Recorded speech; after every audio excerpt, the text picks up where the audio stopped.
Dusk comes early in Boston's autumn as the trees in the upscale Brookline neighborhood turn orange. Dinner preparations are complete in the spacious two-story Carter home. "Mom, is this sauce for the foie gras okay?" Emily Carter calls from the island kitchen. In her hand, she holds a silver spoon, its smooth surface glistening with a red wine and berry reduction sauce. "Perfect, Emily." Victoria Carter smiles as she places her hand on her daughter's arm. "Your brunches are always wonderful." Elite Property in New York was fortunate to hire such a talented real estate agent. Emily smiles at her mother's words, but behind that smile lie complex emotions. Her mother's compliments always include a reference to her profession, as if being a Carter daughter is the reason for her career success. Carter Properties is a mid-sized real estate development company that has been operating in the Boston suburbs for over 20 years. The founder, Henry Carter, is the driving force behind the company's growth to its current size and is known in the local real estate industry as Steel Henry. At his side is Victoria, known as a socialite. Victoria's refined taste and extensive connections are important elements supporting Carter Properties' high-end direction. "Is Dad in his study?" Emily asks, looking out the window. "Yes, he's reviewing new project plans with Nathan, now that he's earned his MBA. Dad finally seems relieved," Victoria says, elegantly brushing back her hair. "It's truly wonderful to have a son who will carry on the family tradition." Emily nods silently. Her brother Nathan has always been viewed with expectant eyes by their parents. When he went to graduate school to take over the family business, Henry even arranged for an interview article to be published in the local newspaper. "Emily, I have good news," Victoria's voice brightens. "James Bradley is coming to brunch today. I hear he recently started teaching at Harvard Business School." Emily inwardly sighs. Her mother's matchmaking efforts haven't subsided even after she moved to New York 4 years ago. "Mom, I told you I'm seeing someone." "Ah, that construction worker?" Victoria's voice contains obvious contempt. "I can't understand why an educated woman like you would waste time with a mere laborer." "Michael is not a mere laborer," Emily says in a quiet but strong tone. "He's a site supervisor with a responsible position, and he's the most thoughtful person I've ever met. But for a woman of your background, Mom, let's drop this subject." Emily pretends to focus on finishing the dish. She had met Michael Thompson 6 months ago at a Manhattan luxury condominium construction site. He was giving instructions to workers. Emily was inspecting the site before a property viewing. When she slipped on the stairs, Michael caught her. That was the beginning of everything. Attracted by his sincerity and humble attitude, Emily invited him for coffee, which he accepted. Michael introduced himself as working in construction and said he lived a simple life. However, his depth of knowledge and level of education are beyond what one might imagine from his appearance or profession. 2 weeks ago, Michael had gotten down on one knee in Central Park and proposed to Emily. She answered yes, without hesitation. However, when she told her parents about the engagement, their reaction was predictably cold. Henry made no attempt to hide his anger, raising his voice, saying, "I can't imagine my daughter marrying a construction worker." Victoria cried, lamenting, "Think of our social standing." Still, Emily did not change her mind. After a long discussion, her parents reluctantly agreed to a dinner meeting. Emily had made a reservation for next Friday at La Maison, one of Boston's finest restaurants, for a formal introduction. "Emily, could you help me?" Turning around, she sees her father, Henry, standing with documents in hand. "Could you fax these papers?" They're presentation materials for a new contract with Thompson Construction. Emily takes the documents from her father. Thompson Construction, it's Boston's largest construction company. "We've been trying to secure a contract with them for over 10 years, but it's been difficult," Henry frowns. Richard Thompson is not a man easily persuaded. Emily says nothing. Michael's last name is also Thompson, but it must be a coincidence. If he had any connection to such a large company, he would have mentioned it long ago. He always spoke modestly about his work and never bragged that was one aspect of him that she loved. Sunday morning sunlight streams into the Carter family's spacious dining room, making the silver cutlery sparkle. Emily gently squeezes Michael's arm and smiles reassuringly. This is the first day he will meet her family. Everyone, this is Michael. Emily introduces him with a nervous voice. Michael, this is my father, Henry, my mother, Victoria, and my brother, Nathan. Michael politely extends his hand. His clothing is simple but clean, and his hair is neatly groomed. It's an honor to meet you, Mr. Carter. Henry exchanges a brief handshake with a cold expression. So, where do you work? The question is thrown out before pleasantries are complete. I work for a construction company in New York. I'm a site supervisor, Michael answers in a calm voice. A construction worker. Victoria raises an eyebrow and reaches for her wine glass. And your parents? My father works in construction, my mother works in accounting. So, a subcontractor. Victoria's voice contains obvious disdain. Emily blushes. Mom, where are you from? Victoria continues, ignoring her daughter's protest. I grew up on the south side of Chicago, Michael answers honestly. The south side? Henry interrupts. That area is known for its poor safety. Emily takes a deep breath to control her anger. Michael is a wonderful person. Don't judge him by where he's from or what he does. We're merely confirming facts, Victoria says coldly. We Carters are a real estate dynasty spanning generations. Emily's great-grandfather developed Boston's first upscale residential area. That's an impressive lineage, Michael responds calmly. Which university did you attend? Henry asks sharply. Northwestern University. I majored in architectural engineering. At this answer, Nathan suddenly shows interest. Northwestern? That's an excellent school. Since you studied architectural engineering, you must have learned structural mechanics. Michael nods. Yes, I was particularly interested in earthquake-resistant building design. Interesting, Nathan leans forward, genuinely intrigued. Recently, we've been planning a new apartment complex with seismic-resistant structures. Nathan, Henry interrupts his son, let's leave business talk for later. As the meal progresses, Victoria focuses on conversing with James Bradley, who sits to Emily's right. He is indeed handsome and cultured, and seems proud of his new position at Harvard Business School. James recently published a paper on real estate investment, Victoria says deliberately loudly. Emily, wouldn't you be interested in that? Ignoring her mother's intention, Emily holds Michael's hand. Michael is working on a new luxury condominium project in New York. That's where we met. You mean Thompson Tower? Henry suddenly leans forward. That's a Thompson construction project, isn't it? Michael hesitates for a moment, then nods. Yes, it is. Are you just a worker there, or are you deeply involved in the project? Henry's eyes hold a calculating light. I'm a team member, Michael answers humbly. I'm responsible for site safety management and process control. Interesting, Henry says thoughtfully. Our company has been trying to work with Thompson Construction for years. They don't easily accept new partners. Dad, Emily protests, don't try to use Michael. I'm just talking business, Henry feigns innocence. Our company has struggled for 10 years to get approval from major construction companies, Henry continues. A contract with a company like Thompson Construction would instantly elevate our status. To be honest, your family isn't on par with ours, Dad.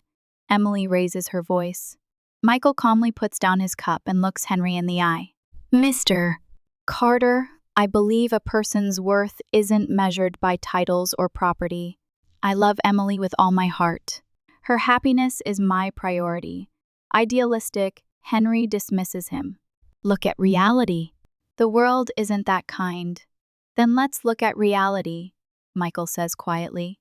I love Emily. She loves me. We want to get married. This is our reality. Tension runs through the table. Victoria puts down her glass and gazes at Michael with cold eyes. If you truly love Emily, you should consider her future social status, stable life, the environment she's accustomed to. Can you provide those, Mom, please? Emily pleads. I have the right to decide my own life. After brunch, Emily walks Michael to the door. Despite feeling her family's gaze, she kisses him. I'm sorry, she whispers, resting her head against his chest. They're always like this. Michael gently strokes her hair. It's okay. I understand your feelings for your family. With time, they'll understand too. Next Friday is our formal dinner meeting. Emily looks up at him. Will your parents be able to come? Of course. Michael smiles. They're looking forward to meeting you. Emily gives her parents a final warning for the dinner meeting at L'Amazon. Please, at least be polite. Michael's parents will be there too. Meeting a construction worker's family at Boston's finest place? Victoria sniffs. I can't even imagine. Emily exhales deeply. At least in a public place like a restaurant, her parents would probably maintain basic courtesy. She holds both anxiety and hope for Friday's meeting. Friday night, L'Amazon in Boston's Back Bay district is wrapped in elegant light. Crystal chandeliers sparkle from the ceiling, and polished silver cutlery is neatly arranged on pristine white tablecloths. This upscale French restaurant is known as a special place in Boston's high society. Emily arrives with her parents 15 minutes before the reservation time.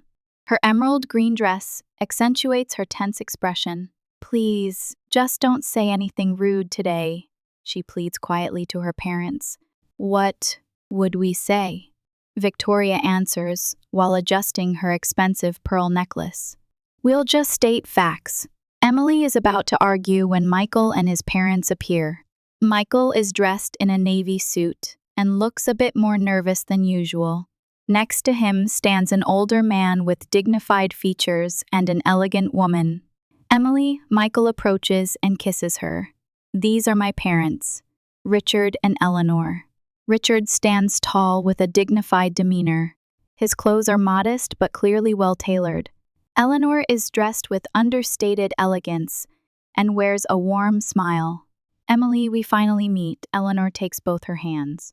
Michael has told us so much about you.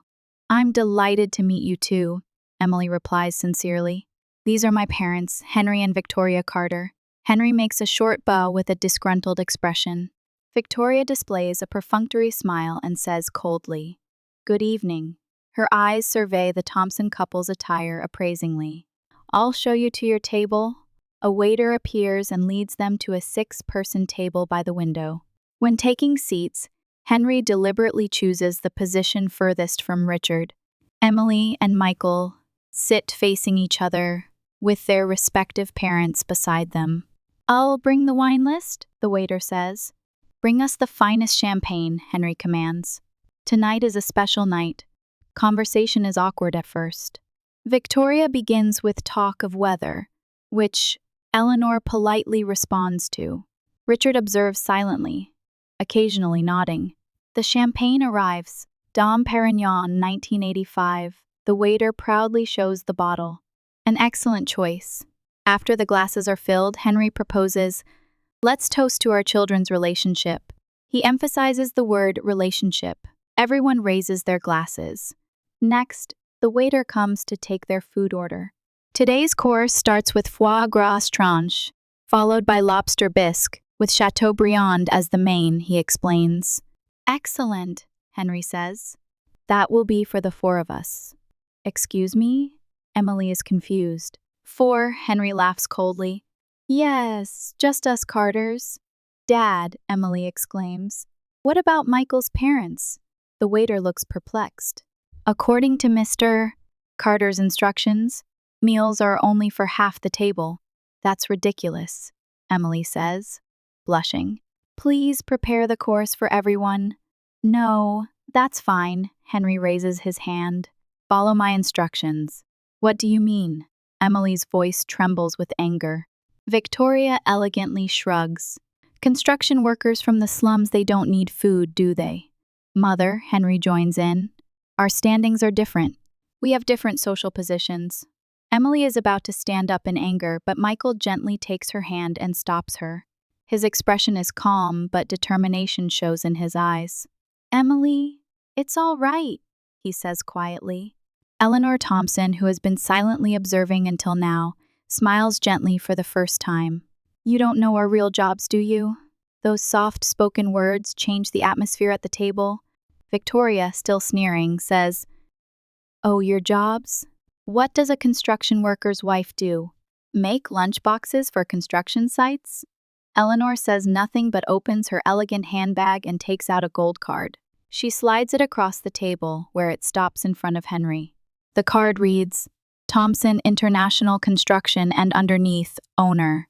The blood drains from Henry's face. He stares at the card, then looks up at Richard. I am Richard Thompson, founder and CEO of Thompson Construction. Richard speaks for the first time. His voice is low and powerful. I started the company alone 30 years ago, and it has now grown to be the largest construction company on the East Coast. Emily gasps. She looks at Michael, who is smiling somewhat apologetically. And this is my son, Michael Thompson, the next CEO, Richard continues.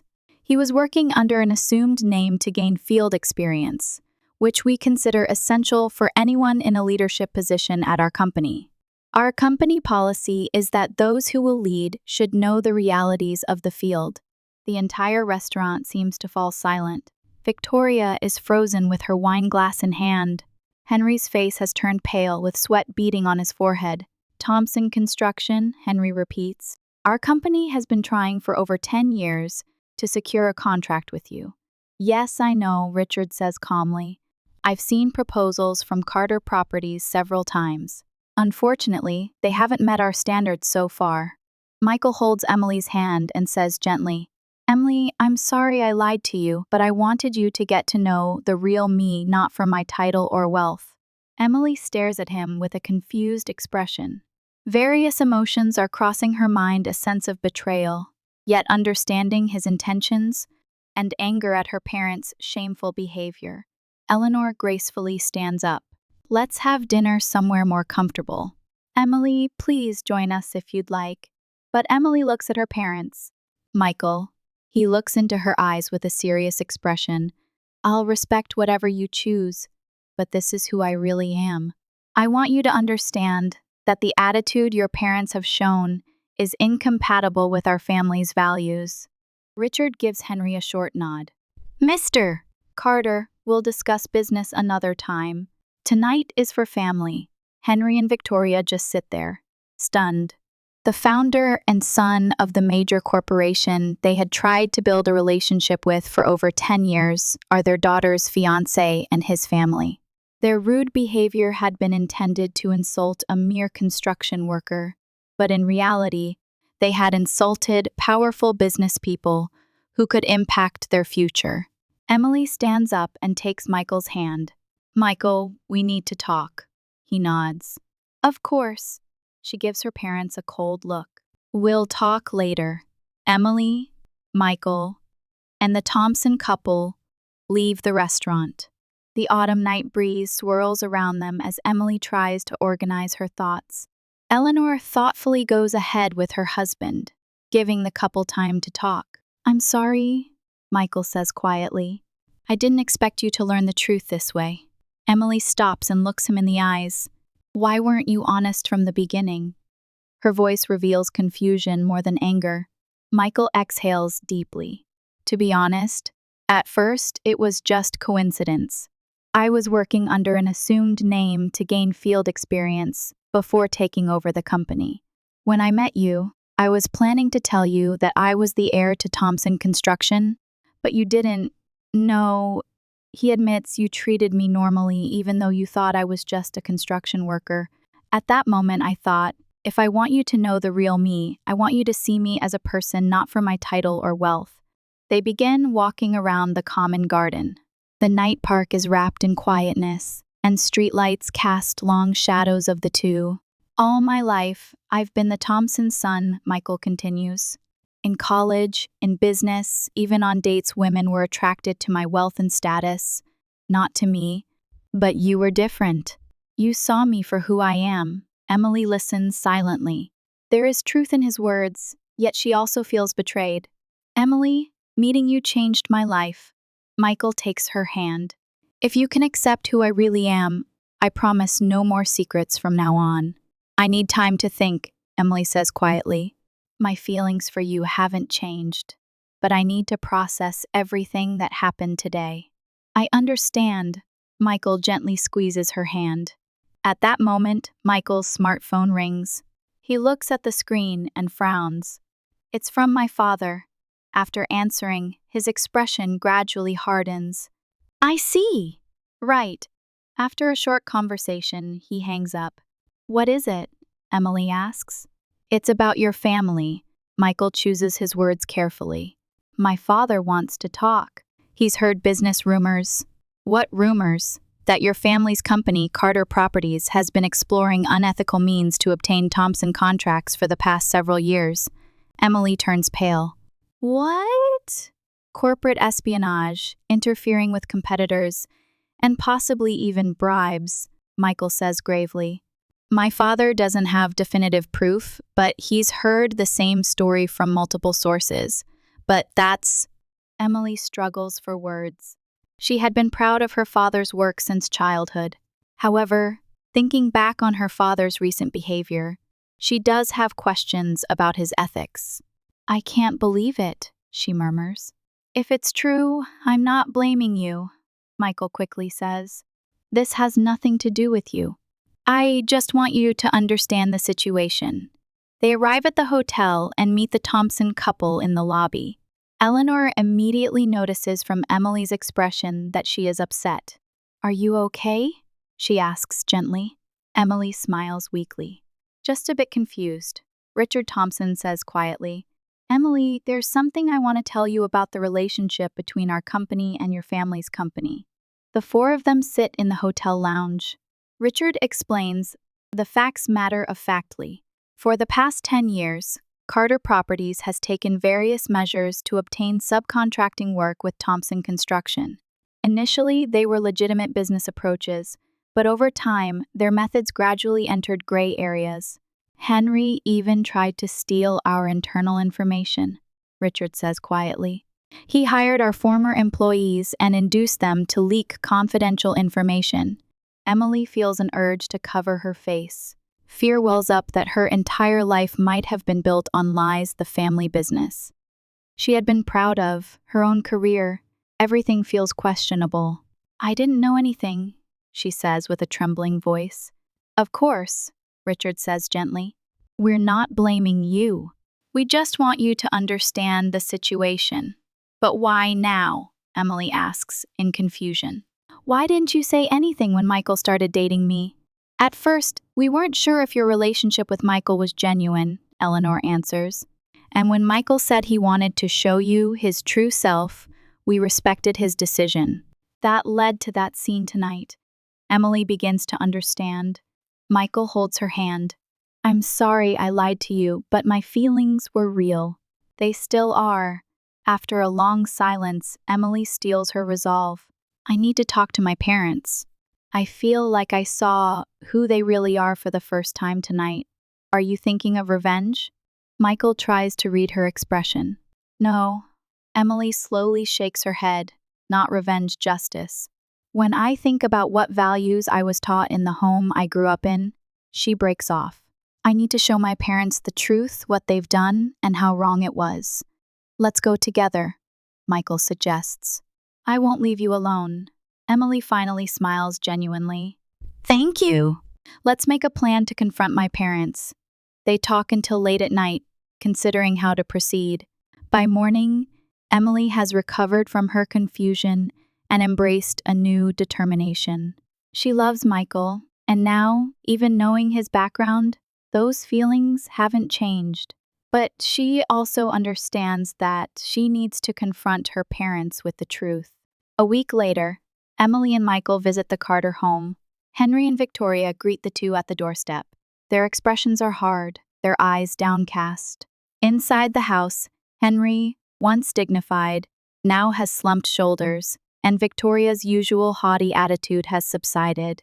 "We need to talk," Emily says calmly. She is suppressing her anger toward her parents, maintaining a professional attitude. "We should be the ones apologizing," Henry begins.